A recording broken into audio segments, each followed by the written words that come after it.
All right, good morning, everyone. My name is Ron Bullis. I'm the president and founder of LifeWorks Advisors. For those of you that haven't had the chance to meet, welcome to another LifeWorks client educational webinar. Today's webinar is called The Top 5 Fallacies That Mislead Investors. I put an additional point on there, and their advisors. I'm joined today with one of our newest team members. He has a master's in finance from MIT. He hails from the country of France. I will both be his translator from an econ language perspective and maybe also filling in some English gaps. Just kidding, he's got great English. Want to welcome Alex Matei-Cathala as our VP of Investment Strategy, and he's going to be leading additional webinars in the future and also working with his former business partner, who's also on our team, Hugo Castellan, as our Chief Data Scientist, bringing some new investment strategies and improving some of the stuff that LifeWorks has been doing. So some really exciting things coming there. So for those of you that are joining us for the first time on one of our webinars, welcome. If you're a client, good to have you here. If you're a prospect or a friend and family member, also great to see you. We are starting spring here in Michigan, hopefully. It's a nice 40 degrees, sunny day outside. It's a good Friday to be talking about these 5 fallacies. I will warn you before Alex gets going that the first fallacy he's going to walk through is a little bit meaty. It's a little bit academic heavy, but it's an important one for us to get through. So without further ado, I'm going to kick it over to Alex and have him get started with our presentation. Feel free to chat questions. We can see them on a big screen right up here on the other side of our camera. So as you're listening to the presentation, feel free to throw a message or throw a question up there. We'll try and answer them in real time. So Alex, welcome. Thank you, and thank you for the pronunciation on my family name. I think we're getting there. We're getting there. I'll get there a few more times. Yeah. So right before we dive into those fallacies, we wanted to take some time to talk about what we think is not a fallacy, and in particular the 3 things that we think are, if not axioms, if not iron laws, the things that are closer to the truth. One thing that is very important is always remaining skeptical in investing and in finance. But these 3 things, you can assume they're always true. So the first one is, there is no such thing as a free lunch. This one is pretty famous. It's a very popular and long-dated adage, I'd say, as much as it is the title of a book by Milton Friedman that has gotten pretty famous by now. And a free lunch, in economics, is a situation where an individual incurs no cost when they receive goods or services. And so what this expression is trying to convey, like its message, is that there is actually no such situation. Every time you receive goods or services, there is somebody, if not you, that is paying for it. And it really translates very well into finance, into investing, and it does help explaining risk. Let's think about treasury bills, for example, what people think is near risk-free. You could argue, well, that's a free lunch. There's no cost here. Well, actually, there is a cost, and this one is an opportunity cost. It's the foregone opportunity, if you invest in these assets, to invest in more profitable and higher return assets. Mm-hmm. If you move to the other end of the risk spectrum and you start investing into riskier assets, then you could say, well, this is free lunch. The expected return is much higher. What's the issue now? Well, again, there is another cost, which is risk, mm-hmm. and you might lose a lot of money. Yeah, we see this talked about a lot right now with the advertisement of different annuity products, right? Unlimited market upside, protect your losses from the downside, and what's often not talked about in there is the cost of the annuity and the flexibility and other things that are given up. So yeah, mm-hmm. we see this advertised and talked about a lot, and so we wanted to start by saying what's something that's a truth about investments that's kind of a base level. And there's no such thing as a free lunch, meaning there really is nothing out there that is truly risk-free. There is nothing that exists out there in the investment space where you have guaranteed upside and guaranteed protection from the downside. Indeed, and you'll always have to lose some to win some. Mm-hmm. So this was our first axiom, let's call it. Yep. The second one is the owl of Minerva only flies at dusk. So this is almost a saying now by Hegel. We're not going to get into any philosophy right now, but that applies very well to finance. It means that wisdom is only obtained and is only obtained in hindsight, after the fact, after the main events. The owl only flies after the day's main events. Meaning for everybody that you hear saying, you know, oh, I saw this coming, or I moved from equities to cash because I predicted, you know, this was going to happen. I was following the charts or whatever. That, you know, hindsight's 2020. The wisdom of what's happening in the markets is always seen after the event, not before. Exactly, and there is no such thing as profits in finance. A bubble is always obvious only after the fact. Yeah. A bull market of like a 10-year period where growth stocks and technology stocks go up is only obvious after the fact.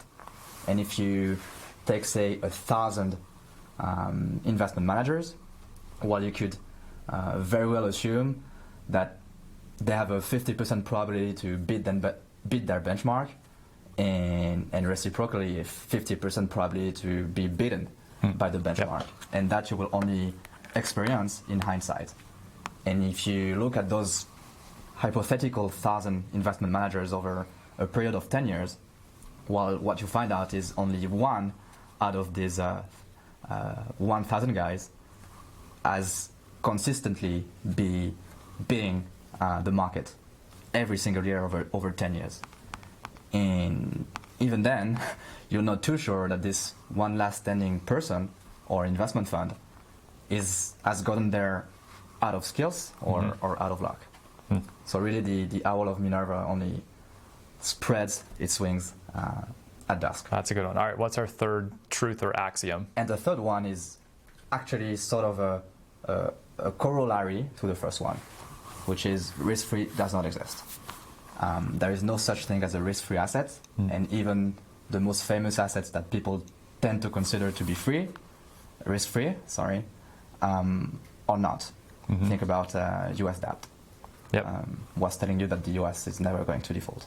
Yeah, I mean, we live in this world right now where U.S. Treasury debt is at, you know, all-time historic lows, and then just yesterday we saw, you know, the yields on U.S. debt jump up quite significantly. And by significant, we're not talking like 2 or 3 percentage points move. We're talking a fraction of a percent, but that drove the pricing on those same bonds down, because the value of a bond, the price, moves inversely to its yield. So even something that we use in finance and kind of more of a academic thinking about it, like U.S. Treasury debt should be a risk-free asset, even that has some risk when we're holding it, right? We've got interest rate risk, we've got reinvestment risk, we've got, well, theoretically, the implausible risk of default. We should not actually say that it's theoretically implausible, but that's an assumption that's there.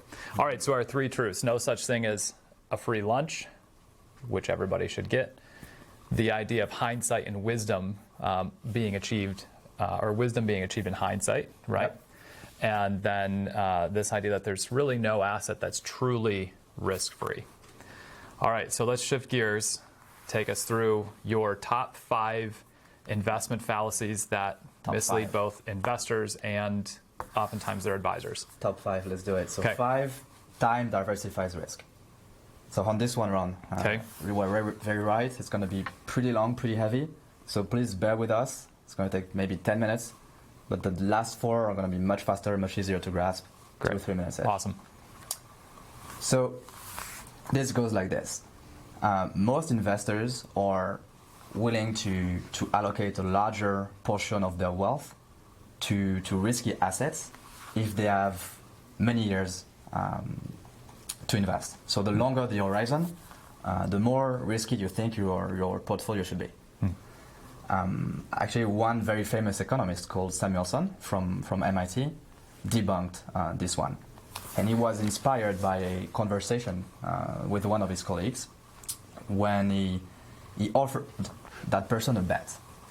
He goes, okay, I'm going to offer you this bet.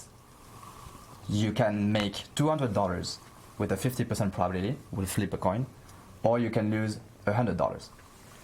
And his colleague went, well, I can't afford to lose $100. So what I'm offering back to you, Mr. Samuelson, is what if I could do this bet 1,000 times over? And he thought that quite reasonably that the law of large numbers would help him. You know, when you repeat an experiment, a lot of times it converges to the average, and you think that you're gonna make money this way. That's really the one thing that is at stake here in investing. The same logic supports the conventional wisdom that the longer your horizon is, the more risky you can be, and the more risky you are, the more risk taking you can be, and the more risky your investment portfolio should be. That's not true though. If we take a look at some numbers, there is indeed an analysis that could persuade you that time does diversify risk. And this analysis is the following one, and we'll debunk it right after that. Consider an investment that has a 10% expected average return. So I think that's pretty easy to understand. And consider also that that investment has a 20% standard deviation, expected standard deviation. Okay, so average return 10%. A 20% standard deviation means that in any normal distribution, we would expect the returns to be positive 30, negative 10, something like this, something right? like this every So year. 20% to each side of the average. Exactly. Okay, got it. If the standard deviation had been 100%, you would expect returns to be plus 120, minus 90, Got it. plus 120 again, something like that. That's the idea behind standard deviation, is the dispersion, the deviation from the mean, Okay. from the average. So if you measure, if you calculate the expected standard deviation, you notice that the more you increase the horizon, the more, like the bigger the standard deviation is. However, it doesn't increase as much. So you multiply your horizon years by 20. You go from 1 year to 20 years, and your standard deviation only goes up by is multiplied only by 4.5, which is the very reason why people say, okay, well, when I annualize it, then my standard deviation, my so-called risk, is decreasing. And from that realization, they infer that their probability to lose money is lower and lower as the horizon expands. But so the idea being, the longer somebody has until they need the money, right, or the longer their time horizon they have to invest, the lower the probability is that they're going to lose money, is the conventional wisdom. Exactly. Okay. Exactly. So they're going to say, okay, 20-year horizon, 1% probability of loss is very low. But they're missing one very important dimension here. Is in this case, in this 1% probability case, how much money are they going to lose? If I offered you a bet where you have a 99% probability to make 1 cent and a 1% probability to lose, say, $1 million, you would probably not take it. Sure. And that's sort of the dimension that they're missing, and that's the dimension we're trying to have you grasp and understand in the next 2 slides. For this, we need to introduce this economic concept of utility. A synonym for utility is well-being or satisfaction. It's actually a measurement of how much does your well-being, your happiness, vary as a function of your wealth varying. And for a typical investor, a utility curve looks like this. It's so-called concave, which means that each reduction in wealth, each additional reduction in wealth is more painful than the previous one. So if we take a precise number example, let's say you have $10, you lose $1, so you go from 10 to 9, you're being hurt. But if you go from 9 to 8, in proportion, you're a lot more hurt. So let me think about it this way. So what you're saying is, if somebody has a couple $1 million, say, saved for retirement, and their portfolio drops 10%, they go from $2 million to $1.8 million. Yep. That's going to create a reduction in their utility, i.e. their satisfaction, but it might not change or alter their life. But the next drop from, say, 1.8 million, if it drops another 10% or 20% or something like that, you start seeing not even their satisfaction, but their ability to live the life they want becomes more and more altered. That's exactly correct. That's so exactly now if their portfolio is worth 1.4 million, they might actually have to make significant changes or alter their lifestyle. Exactly. Okay, which is why we lose more satisfaction or we lose more utility to the downside than we gain on the upside. Exactly. Okay, got it. And so that is being represented by this. So this is a logarithm function, which is the conventional way to show it, and it's concave. So keep in mind that notion of utility, and keep in mind the fact that it sort of looks like it's a concave. It's a bell. Mm-hmm. Well, I guess the other side to this would be from somebody who's gaining wealth. If you go back the slide, right? Let's take Elon Musk as an example, right? Maybe a year ago he was worth something like $50 billion, and today he's worth $150 billion. His lifestyle hasn't changed, right? His access to the things that he loves and does, and his business hasn't changed. So did the extra $100 billion of his net worth actually create any more utility or satisfaction for him? Maybe, but it would be on the margin, which is why we see on the wealth measurement axis here, as wealth increases, the utility doesn't follow at the same rate. Exactly. Okay. This is exactly it. So people are going to have a bigger reaction or impact from a downside movement, right, from a loss, than they are from a gain on the upside. This is the idea. Got it. Indeed. And so now let's see how it relates to your investments. On this slide, we have a very much simplified word, very simplified situation or where you make investments. And at the beginning of the experiment, you only have $100 to invest. Simplified because we assume that there are only two things that can happen between each period. You can either lose or make money in a certain quantity and with a 50% probability. So with 50% probability, you're going to make 33%. And with 50% probability again, you're going to lose 25%.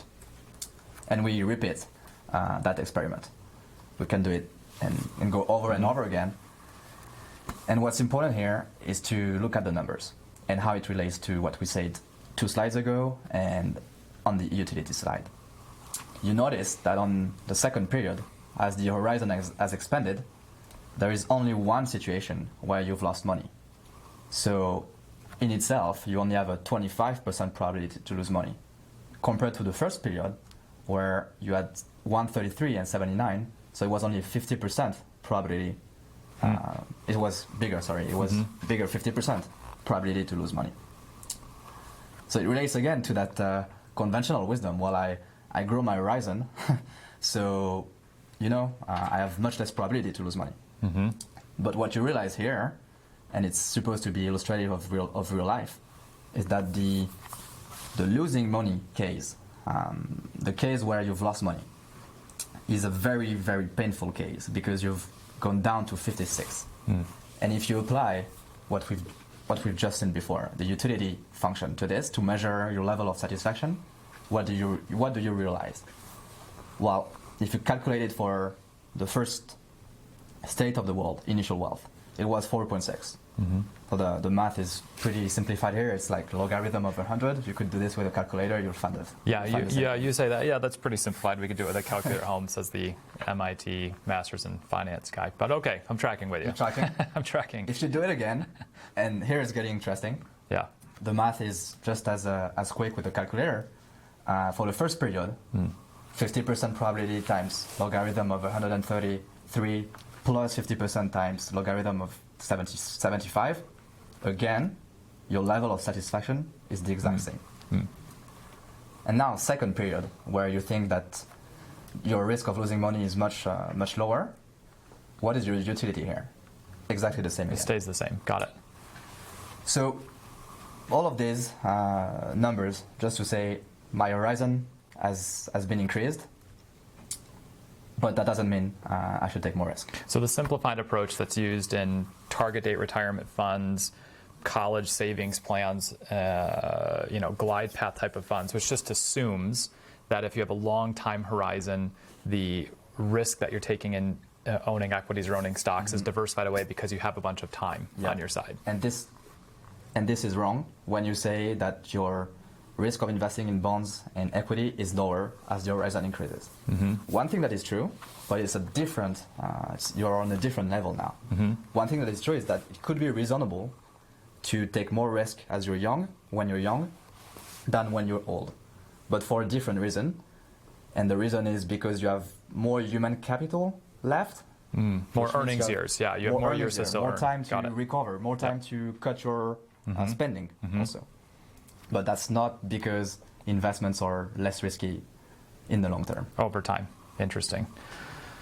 Okay. Next one? Yeah, we promised that was the heaviest one. So a quick recap before we go into the other one is that the adage that's out there and what oftentimes is phrased that the longer somebody's investment time horizon, the idea that they have less risk owning equities is just not true, right? The probabilities on the math side and the utility functions, as Alex have shown us, is that that's actually a fallacy. And I think it's one that leads into a lot of disruptive type of, or a lot of thought processes that have been pushed by large banks, by investment companies, by firms that package products to sell them to consumers and to sell them to financial advisors, because it's conventional wisdom. Everybody kind of accepts it. Another point here, and just kind of ending in this, we talk about this with our clients all the time. So for those of you that are clients that are watching, I'll say something like, over time, equities have tended to have positive rates of return. The challenge is when we look at an arbitrary period of time, whether it's the last 10 years, 20 years, or 30 years, right?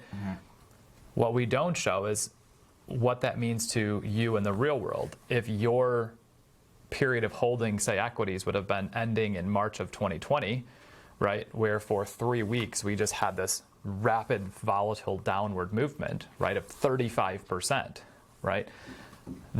That might have been a 1% probability of happening, but the amount of the loss that happened was significant.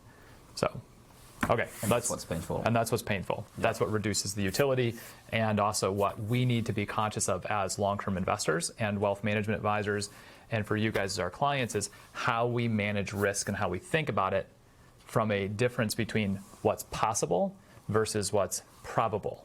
And we'll be talking more about this over the coming months as we do more of these educational webinars, but we'll move on. What's number 4, counting us down? Number 4 is corollary to number 5. It's the very particular case where your assets is stocks.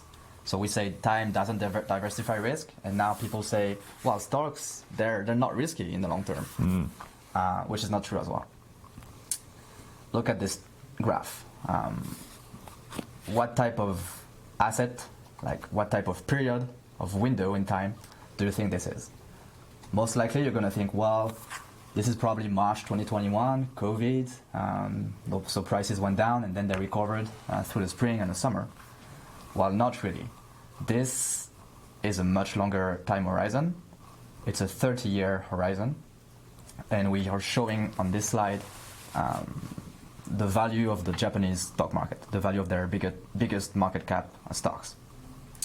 And you realize that over the past 30 years, you would have lost money investing in the Japanese stock market. So clearly here, we've found one example of stocks that are very, very risky in the long term. So very simply, the sentence "stocks are not risky in the long term" is already debunked. We found one example.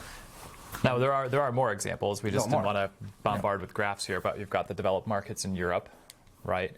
We also, when we look at the U.S. equity market, with the exception of the last 10 years, or maybe even since say 2009, 2010, the end of the Great Financial Crisis, if you would have owned stocks in 99, they would have been still at a 0% rate of return or even a slight loss all the way out to like 2012.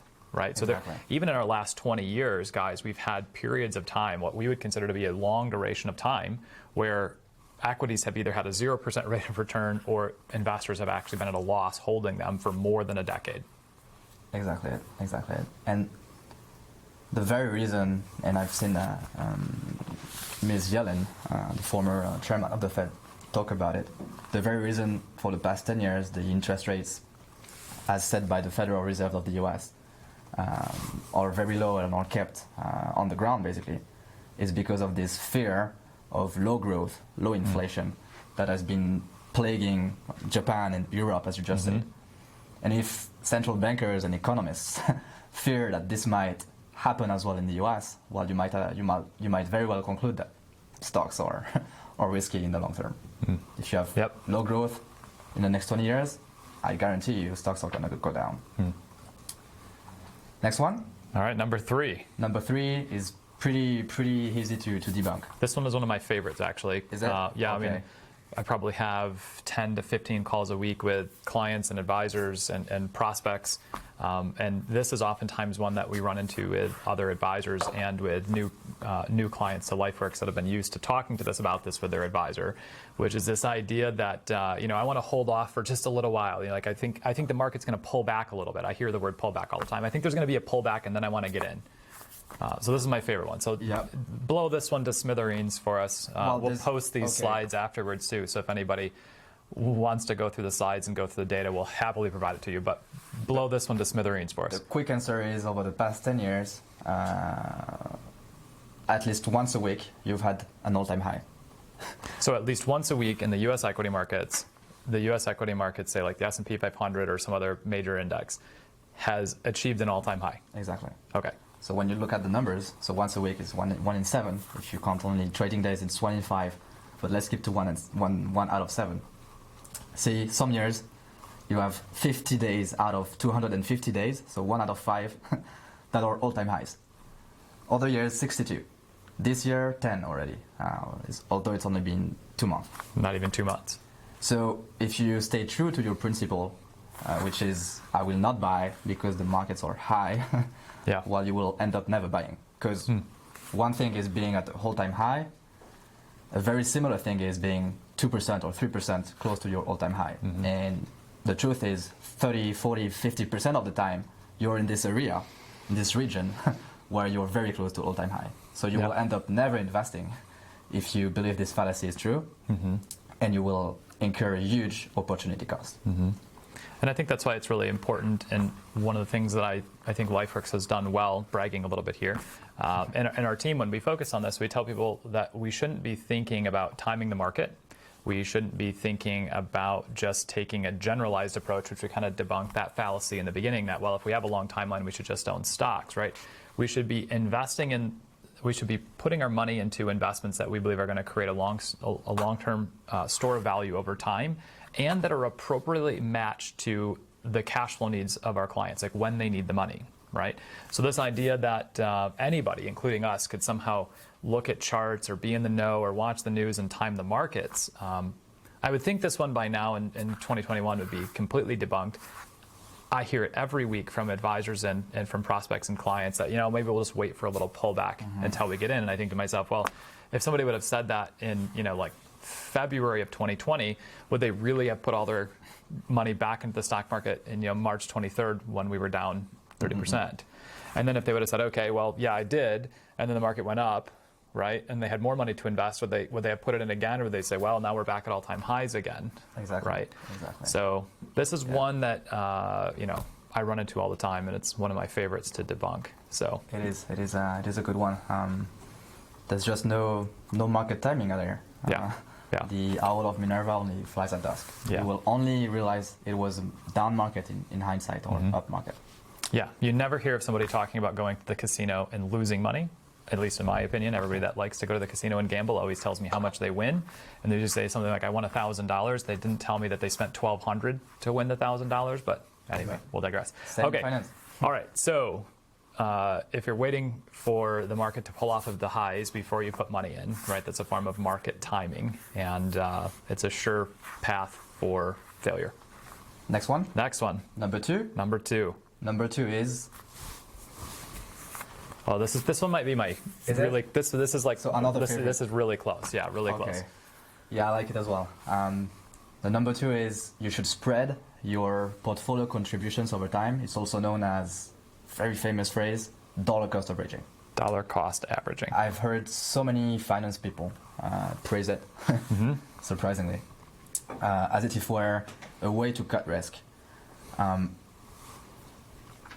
I think it's one of the worst things that an advisor can tell people, And I think it's only meant, well, it's not meant to be a sales pitch, but it only is a sales pitch, actually. A sales pitch. Yeah, it's a sales pitch. Yeah, got it. It has no truth behind it.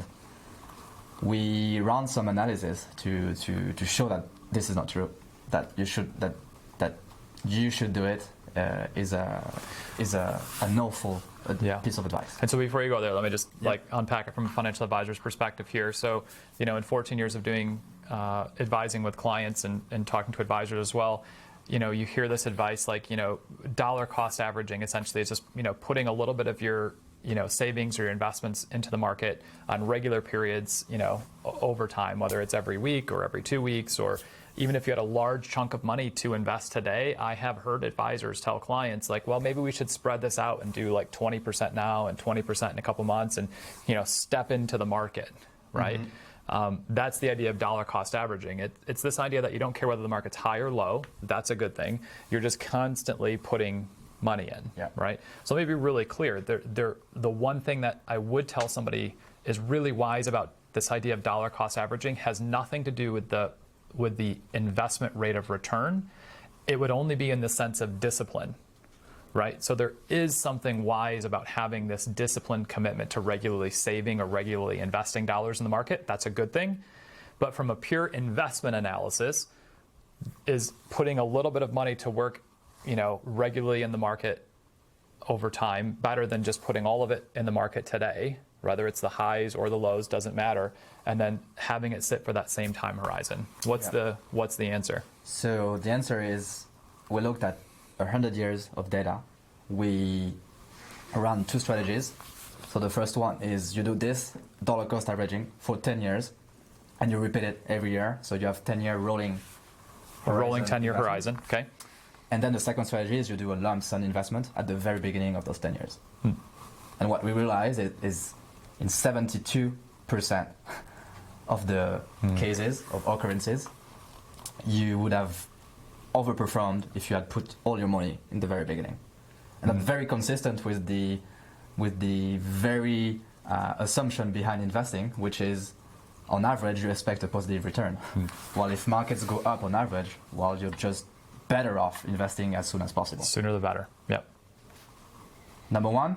Let's do it. Last one. The last one is bonds will help hedge your stock portfolio during crisis.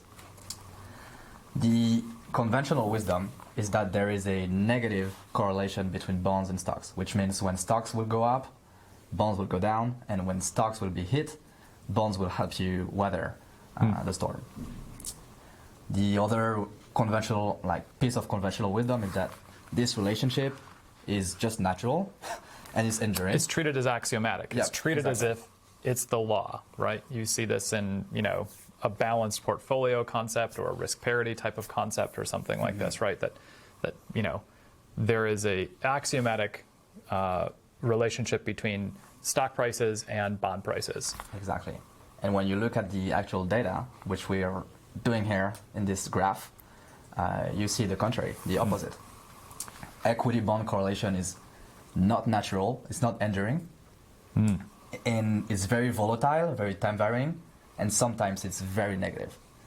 And even worse, the correlation is positive. I phrase it again, positive, and that's very important. I messed up the most important word.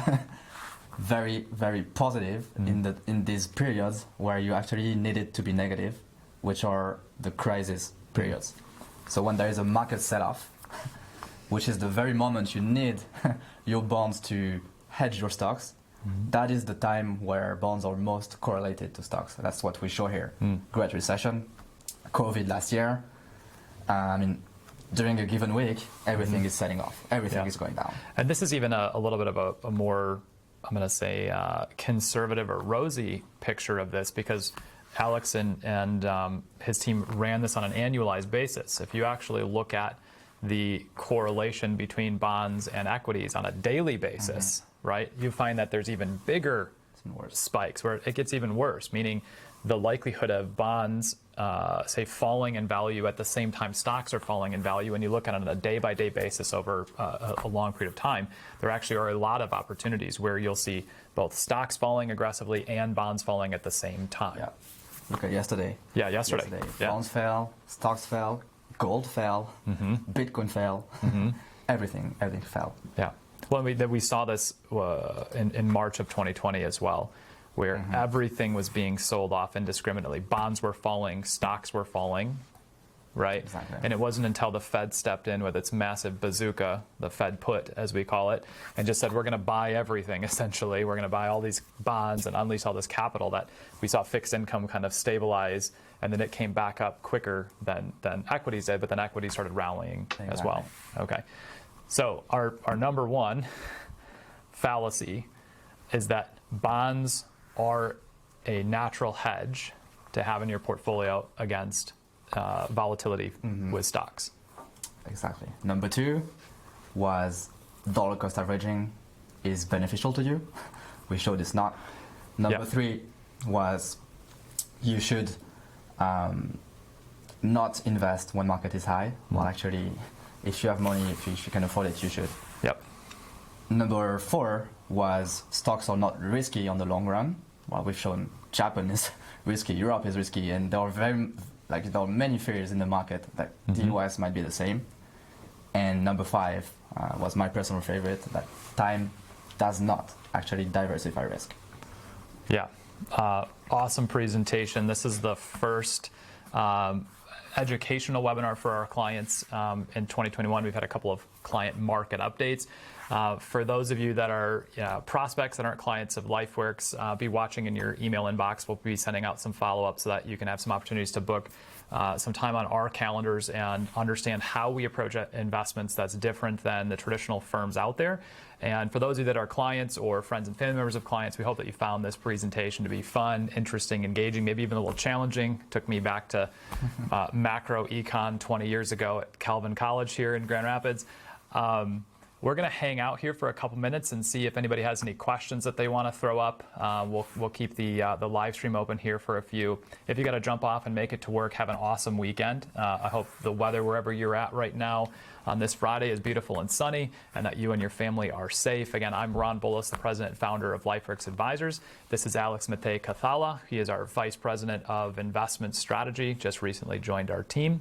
So I'm going to leave it open for a couple minutes here and see if we have any questions. If not, have an awesome Friday, and thanks for joining us. Hope you enjoyed it. Enjoy your weekend. And perfect pronunciation again. Appreciate it. Yeah, your English is great too, by the way. I'm trying to make progress. Yeah, when we can get to where I can do this in French and you can then translate, that means we're making progress. Soon enough. Yeah. Well, I'm doing one word a day in French is the goal right now, so it's going to be a little while. But all right, awesome. I see a couple questions that came up there, but we cleared them already. I'll leave it open for just a few more minutes. If anybody has any questions, let us know, and we're happy to answer them.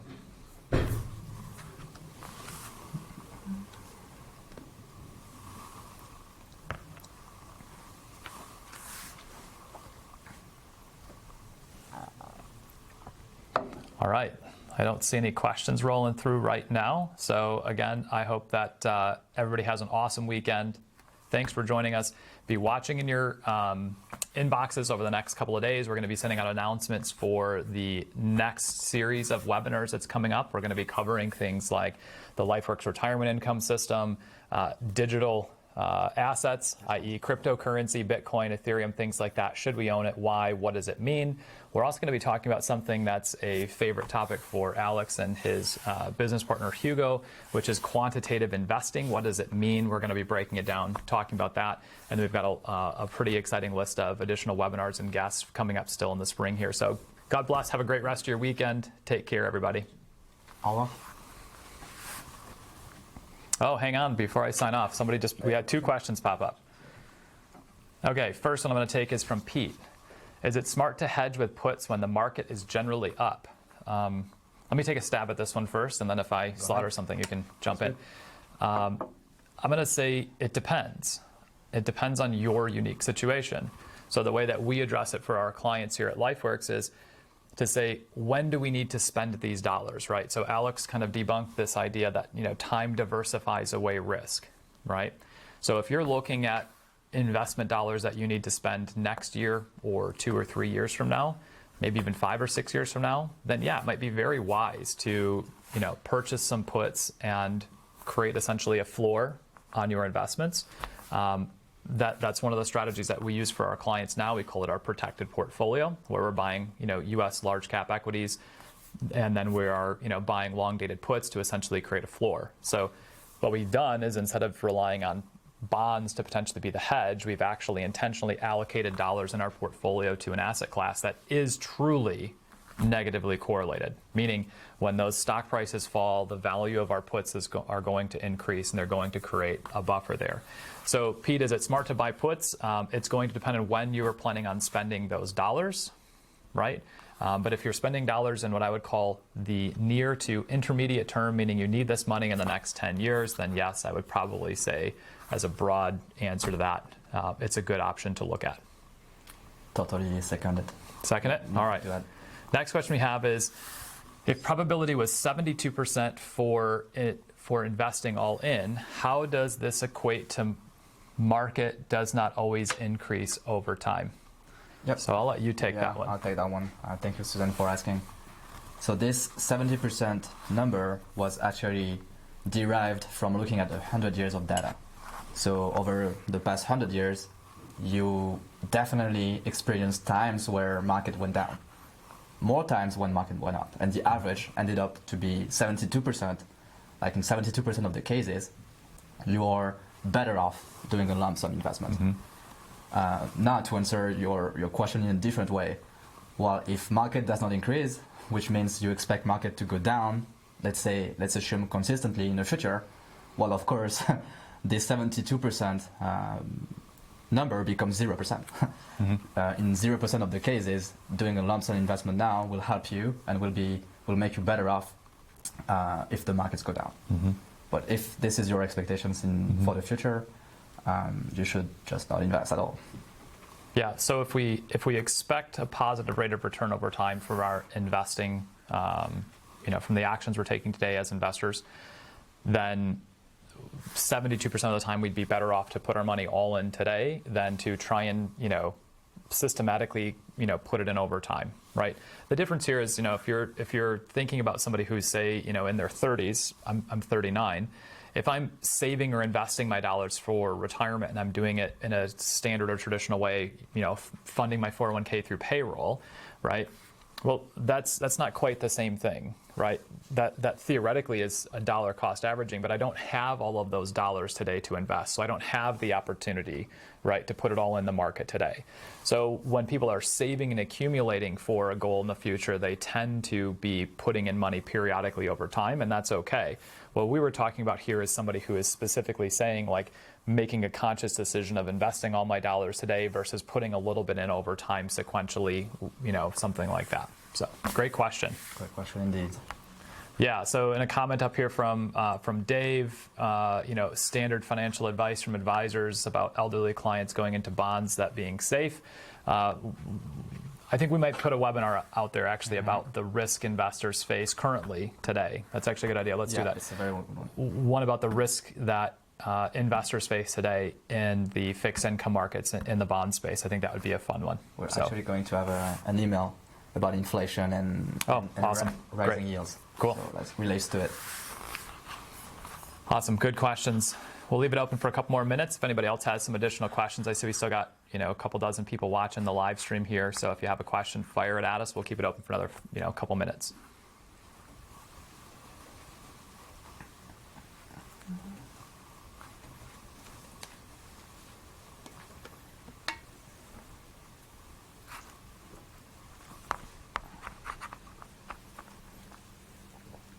No question in French.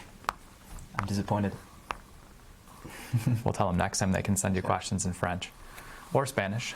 Or Spanish. Or Spanish. Yeah, there we go. Awesome. All right. Well, have an awesome Friday. We're going to sign off here. Again, stay safe. Hope you have an awesome weekend with your family. Hope you enjoyed this webinar. My name is Ron Bullis, the president and founder of LifeWorks Advisors. This is Alex Matei-Cathala. Did I get it again? Perfect. Got it right. Again. Vice President of Investment Strategy here at LifeWorks. Take care, everybody. Have a great weekend. Take care.